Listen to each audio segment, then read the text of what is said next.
aquilo que seja um escudo também contra a própria vulnerabilidade, né? Porque o que eu percebo desde criança, eu sempre fui uma menina muito sensível, emotiva. E isso, em relação a situações de infância, questões de racismo, de bullying na escola, é um prato cheio, né, para crianças maldosas, porque daí eles pegam o seu ponto fraco para fazer esse movimento de ataque mesmo, né? Então, era como se o expor a minha vulnerabilidade ali pro outro fosse sinônimo de fraqueza, né? Então, eu não posso demonstrar que eu tô triste, eu não posso chorar, eu não posso demonstrar que isso está me fazendo mal, porque senão isso vai acontecer repetidamente, né? Não é algo que vai mudar. Então, eu tenho essa percepção de que nas experiências escolares mesmo, desde muito cedo, eu sempre fui muito observadora e sempre ouvi muito o outro. Porque como eu não falava, eu sempre estava atenta a tudo que estava acontecendo ali ao meu redor. Então, não significa que eu não tinha conhecimento de qual que era o ponto de vulnerabilidade das pessoas que me atacavam. Mas desde muito nova eu tinha essa noção de não é porque estão fazendo isso comigo que eu vou agir da mesma forma. Né, no sentido que desde aí eu acho que já vinha a minha responsabilidade em relação à escolha mesmo.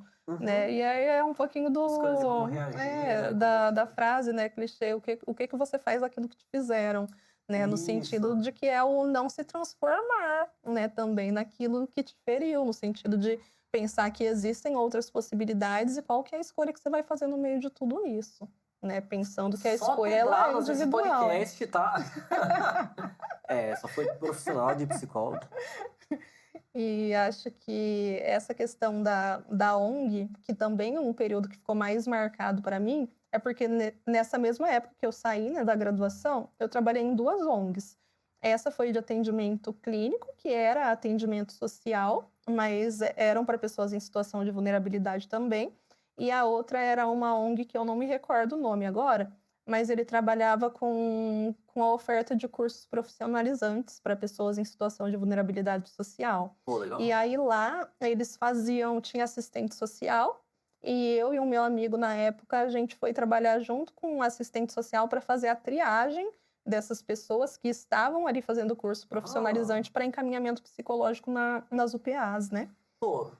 E o lidar com as pessoas que estavam ali nessa ONG de cursos profissionalizantes foi um dos maiores desafios assim que eu peguei a nível de início de carreira. Por quê?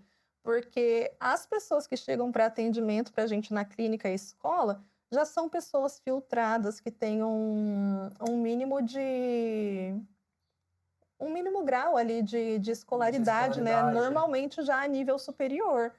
E quando a gente lida com essas pessoas em situação de vulnerabilidade que estão lá se profissionalizando para conseguir ingressar no mercado de trabalho, a gente entra em contato também com muitas pessoas já fragilizadas a nível psicológico e emocional, porque normalmente eram pessoas que vinham de cidades vizinhas, né? Não eram daqui de Maringá. E aí, a nível de estrutura e de suporte, daí você vê, de fato, aqui o bicho pega, porque eram pessoas que estavam lá, que tinham familiares que tinham sido presos, um ameaçou matar o outro ou matou o outro com faca, com arma branca e não sei o que. Eram confusões nesse nível, assim, de aniquilação existencial mesmo do outro, né? Então, Eu vou contar que ali no shopping, a minha experiência de conversar com as pessoas, geralmente alguém, principalmente em cidade pequena, ao redor de Maringá, o nível de brutalidade das situações é. Vocês ficam pirados assistindo o jornal do Afeganistão, do Iraque, de uns anos atrás? Vocês não viram o jornal de Sarandi, mano. Não o jornal de Sarandi, mas as pessoas de Sarandi, que nem as contos de lá que não chegam no jornal, entendeu? Porque. Corta, velho, não dá. Você não posta. Se você posta isso na rede social, a rede social tira o post, porque é brutal demais. mas aí eu acredito que não é nem só pessoas de Sarandi, porque daí a gente entra na questão do estereótipo. Não, mas é que né? Mas pensando... desculpa, eu não quis ser sarandifóbico aqui, mas Xenofóbico. É xenofóbico, eu tô com a cidade do lado, mas é que a pessoa que me contou as histórias era de Sarandi. É mais por causa disso. A pessoa, ela trabalhava no quiosque da frente ali. Sim. E, mano, ela me contava ali. Mas eu também já ouvi de Mandaguaçu, de Mandaguari. Exato. É porque a violência, ela existe em todos os níveis, né? Sim. E aí, principalmente quando não se tem o suporte e acompanhamento psicológico e emocional adequado, isso vai sair de alguma forma, Exato. né?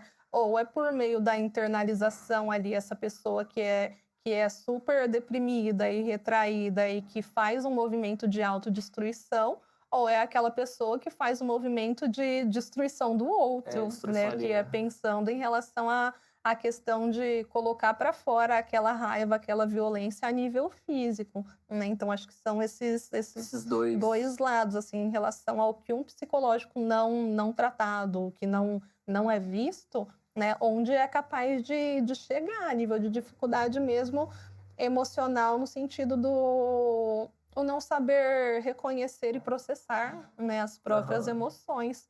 Faz com que a gente volte a um nível de racionalidade. Né? Sim. Aí a gente beira a animalidade muito rápido. Né? Exato.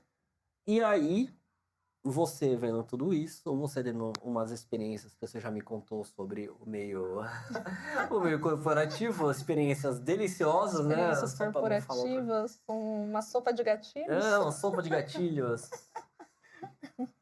Quer contar delas para transitar pro negócio do livro? Vamos.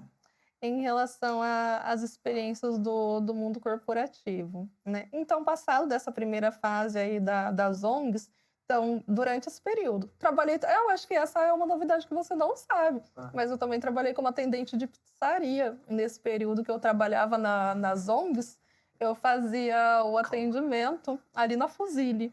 Aí eu fiquei, não lembro por quantos meses eu fiquei ali, mas fazendo trabalho freelancer, né? Então, daí eu trabalhava na ONG, fazia o trabalho ali de atendimento, mas eu sentia que eu era muito lerda para cálculo, para número, e ter que fazer conta de cliente ali na hora.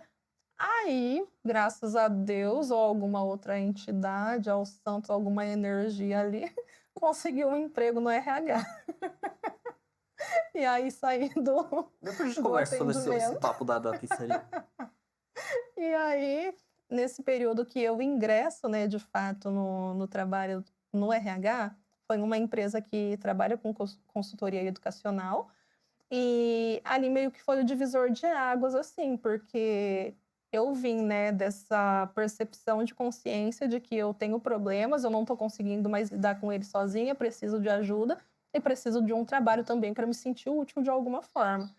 E aí consigo o trabalho no RH e parece que é o auge, assim, da experiência nessa fase inicial de vida adulta, né? No sentido de que eu fui vista, eu fui enxergada, alguém percebeu que eu tenho alguma potencialidade, que não sou só a menina introvertida, que tem algo ali que pode ser desenvolvido. E aí, a partir do momento que eu entro no RH, começo a trabalhar com recrutamento e seleção de professores conteudistas. Né? No início foi um desafio também por conta dessa questão de exposição, da comunicação. Porém, a comunicação maior, ali, o contato maior que a gente tinha com os professores era por WhatsApp. Então, escrever, eu estava na minha zona de conforto, que eu sempre gostei bastante de escrever. Vídeo. Manda áudio. Áudio não era algo que eu gostava. E aí eu lembro da primeira vez que eu fui entrar em contato com o professor mandando áudio por mensagem no WhatsApp, morrendo de vergonha ali, segurando, porque as pessoas que estavam em volta iam estar ouvindo eu falar. E será que eu estou falando errado? Será que minha voz é feia? O que as pessoas vão dizer de estar me ouvindo? Já vinha os pensamentos ali persecutórios do que está acontecendo. Alguém vai ver que eu estou falando. E o porquê isso é um ponto importante também, porque como eu sempre fui quietinha e introvertida, as pessoas sempre tinham o hábito de falar, mas a Maíra não fala nada. Poxa, você vai ficar sempre quieta? E isso me incomodava muito, porque quando as pessoas falavam isso, perguntava para eu falar, mas só de forma vazia, no sentido de o que você quer que eu fale? Né? Você não quer que eu fale, você só quer zoar da minha cara falando que eu não falo. Fala alguma coisa para eu ouvir sua voz. E aí isso me deixava puta e aí que eu não falava. Tipo, não vou falar com você, não tenho vontade, não tenho interesse, não falo. Eu vou conversar com quem de fato tem interesse de conversar comigo e quer não só ouvir a minha voz, mas ouvir aquilo que eu tenho a dizer, né? Então, desde criança, eu sempre fui perturbada, assim, em relação a essa questão. Não é uma perturbação, mas eu acho que eu tinha essa consciência apurada em relação a qual que era o objetivo e a intenção do outro quando se aproximava de mim, né?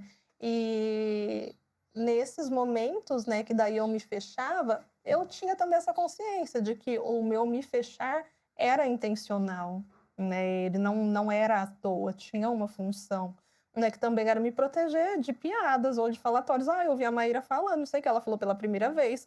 Tanto que hoje, quando eu saio na rua, às vezes encontro gente da época de escola, algumas pessoas que faziam bullying comigo, quando me viam, falavam, nossa, passei tantos anos estudando com a Maíra e nunca ouvi a voz dela. E falo, de fato, nunca ouviu, porque, né? Qual que era o espaço que eu tinha ali em relação à sua escuta? Você queria ouvir o quê? Né? E não era ouvir nada, era me zoar. Né? Então, é um negócio bem doido. Não sei por que eu entrei